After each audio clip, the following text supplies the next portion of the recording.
design. Now in this top design right here, we have, often they used water, and they liked water a lot as a design concept. So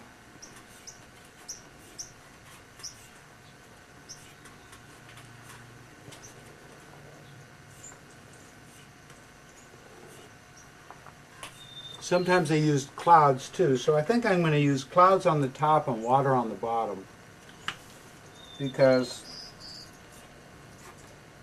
it just sounds good. And the clouds are real fanciful, so they kind of look like this. The problem with drawing on the inside of a pot, by the way, is you're always drawing upside down. It's much easier to draw on the outside of the pot than the inside of the pot, but that's the way it goes. So we'll make a little cloud designs right here, and basically you'll see them as I draw them, and some of them will make long and some shorter ones. And I know that just looks like scribbles to you, but they look like clouds to me. So, and you'll see as I paint them, just kind of getting an idea of where they go.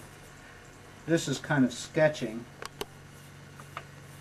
One of the reasons that I started making sinks, besides the fact that I liked functional art, art that would be used every day, is that I really like to draw, and this gives me a palette. And since I'm accustomed to negativity, I decided to have to draw on glaze and then give it up to the firing, not just on paper where you had control. So it's basically out of control, and that's why ceramics in general is a warrior art, because you have to give it up. You do all this work and then you give it up to the kiln and fire it to 2300 or 2400 degrees, and you're not sure what's going to happen. So that's my cloud pattern. For the water pattern, I have a little too big a space here, so I'm going to shorten it up a little bit.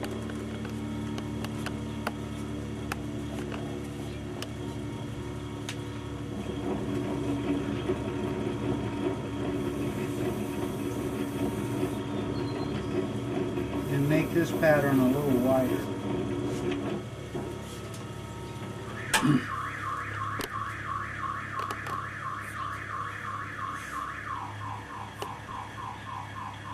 And again, I'm just dividing the sink, eyeballing it.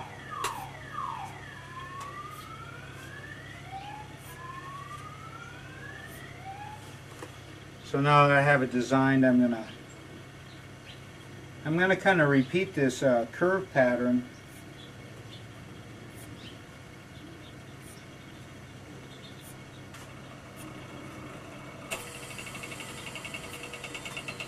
You see that okay? Good. Okay. So we're going to repeat this curve pattern, but we're going to make it all single.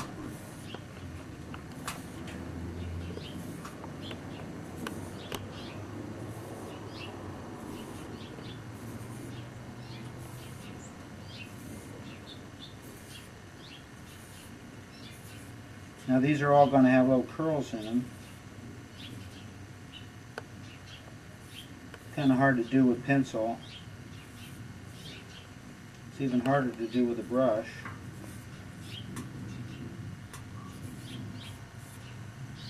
But you're starting to see it show up.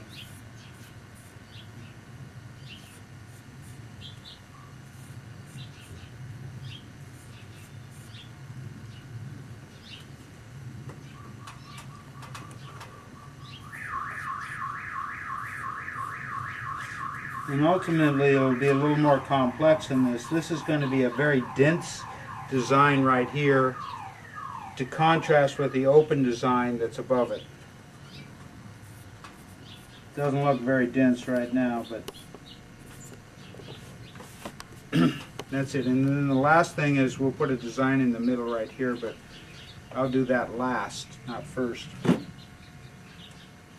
So that's pretty much it. So now I got to draw my straight lines, my border lines. I'm going to use cobalt carbonate. It's very traditional. You can actually tell the age or the era or the dynasty of some Chinese pots by the quality of the cobalt. And the Ming Dynasty had really, really good cobalt sources, but as they ran out slowly but surely, you can see that the cobalt is not as intense as it might be. This is cobalt carbonate. It has 3 oxygen molecules in it, so it is not as strong as cobalt oxide, because it has a little more oxygen in it, but it's still darn strong. If you poured it on something, it would be there forever. And that's one of the problems of drawing with it. It's really hard to erase. Now I've got to get some brushes here. We'll start with a Japanese brush. It's always impossible to tell what a brush will do until you start using it.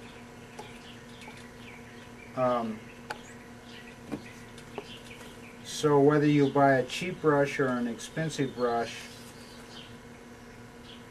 sometimes makes no difference.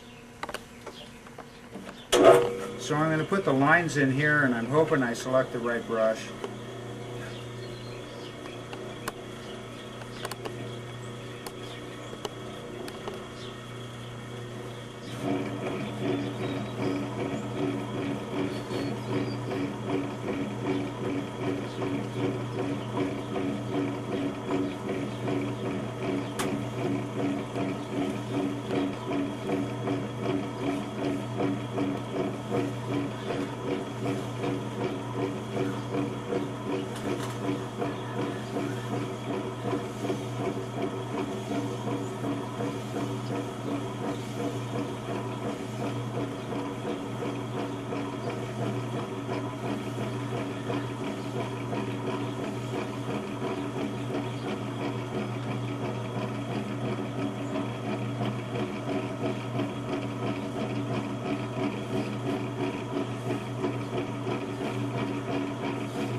You have to have enough oxide on your brush to go all the way around, but not so much that it drips.